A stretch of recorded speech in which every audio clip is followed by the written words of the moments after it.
Offering choices is one of the first things we learn in ABA. It's supposed to reduce problem behavior, increase cooperation, and give clients a sense of control. But here's the question we need to ask. Is it actually empowering or just a kinder sounding form of control? In this video, we'll break down how to use shared control ethically and compassionately, and how to make sure we're not accidentally using choice to manipulate. Shared control, which is offering clients some form of choice, is one of the most common antecedent strategies in ABA. It's everywhere. It's in training manuals, behavior plans, intake forms, and honestly, it works. Giving people choices often leads to less resistance, more cooperation, and smoother sessions, which is why it's become such a go-to strategy. The problem is that shared control is often used with one goal in mind, and that's to get compliance, not to empower, not to build trust, just to make someone do what we wanted, but with a smile. And when that's the intent behind choice, we're not giving control, we're dressing up coercion. That's where ethics starts to blur. So let's take a step back. What should shared control look like in a neurodiversity-affirming model of care? True shared control means mutual respect and collaborative decision-making. It's not just compliance in disguise. It's about recognizing that every client, regardless of age, communication style, or support needs, deserves real agency. When we say shared control, we're not just offering two options between adult chosen tasks. We're making space for the client's voice to matter. That means honoring refusal. It means accepting when someone chooses something we didn't expect. It means letting go of the idea that we always know what's best and getting curious instead. In a neurodiversity affirming approach, the goal isn't do the thing, but feel like you had a say. It's let's decide together whether this thing even needs to happen right now or at all.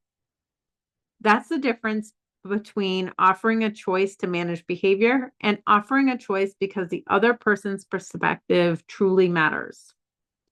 Let's be honest, even the most well-intentioned strategies can become coercive if we're not careful. Shared control sounds empowering, but if the choices we are offering are engineered to lead to our preferred outcome, then we haven't given up control, we've just hidden it. Think about how often we say things like, do you want to clean up the blocks or the crayons first? Or you can pick a reinforcer after you finish your task. Or even, do you want to do it now or after your break? But we're still doing it. I have said many things like this, and I've even taught this as an effective antecedent intervention. These are technically choices, but they're wrapped around a non-negotiable demand. And when refusal isn't really an option, we're not building autonomy, we're softening control. For neurodivergent clients who have had their autonomy overridden for years, this can be especially harmful. It teaches them that yes is the only acceptable answer, even when it's hidden behind a question. And here's the tricky part. It might feel like we're being kind. We're offering options. We're using gentle tones. But if we're still holding all the power, it's not true collaboration.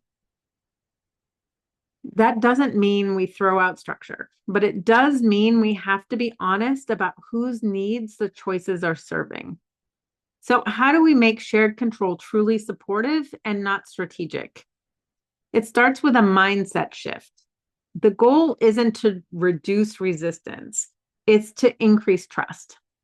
From that foundation, the way we offer choices completely changes. Here are a few guidelines to keep shared control compassionate and affirming. First, offer choices that are functionally meaningful.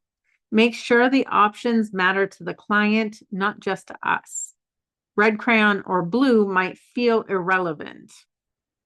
Do you want to keep working or take a break might be exactly what the client needs. Number two, include the option to opt out when it's safe.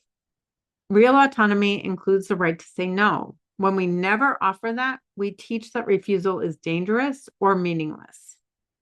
Then number 3, involve the client in creating the choices. Ask what helps, what feels hard, what they want.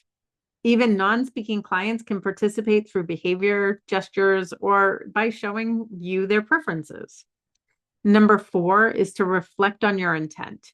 Ask yourself, am I offering this choice to support their autonomy or to make cooperation more likely? There's no shame in recognizing when it's the latter, but noticing it helps us grow. And number 5 is to ask who benefits the most. If the answer is mostly me or the system, it might be time to rethink the demand. Compassionate care prioritizes the person receiving support. When we use shared control this way, we're not just preventing problem behavior, we're creating a space where clients feel safe, seen, and respected. And that is where meaningful learning happens. Let's bring this to life with a quick example. Here's a traditional use of shared control. You might say, do you want to clean up the blocks or the crayons first? On the surface, it's a choice, but the outcome is already decided. The child has no say in whether it's the right time or whether they're ready. If they resist, we often escalate. Another choice, a prompt, a reinforcer, but all roads still lead to compliance. Now, here's a more affirming version of that same scenario. You could say, hey, I can see you're still really into playing. Do you want a few more minutes or should we start cleaning up together? Or you could say, are you done with this for now? Or do you want to keep going a little bit longer? Same setting, same transition, totally different experience for the client. You're still guiding, you're still supporting transitions, but this time it's built on collaboration, not on control. And the clients feel that difference, even if they can't articulate it. When shared control is used thoughtfully, it becomes something more than a behavioral strategy. It becomes a message. You matter, your voice matters, and I'm listening. And for many neurodivergent individuals, especially those who've had their preferences ignored or overridden, that message might feel new or even uncomfortable at first. But when we keep showing up with authentic choices, when we honor no, when we treat collaboration as the goal, something shifts. Resistance fades, not because we engineered compliance, but because we created safety. And when someone feels safe and understood, that's when learning becomes possible. That's when connections forms. That's when growth happens. Shared control isn't about making kids easier to work with. It's about building relationships rooted in trust, respect, and real autonomy. Yes, it takes practice. It takes reflection. It takes unlearning some strategies that we've used in the past, but you don't have to do it alone. That's exactly why we created the Master ABA Dojo, a community of BCBAs who are rethinking the way we practice, asking better questions and supporting each other as we align our work with the values we came into this field to uphold. If this message resonated with you, you'll probably also appreciate my other videos, why evidence-based doesn't always mean ethical. And before you use behavioral momentum, watch this. You'll find links to both of those videos in the description. Neurodiversity-affirming ABA isn't just an option, it's the direction we need to go in. If we want this field to evolve, survive, and truly serve the people we care about, we need to walk this path together.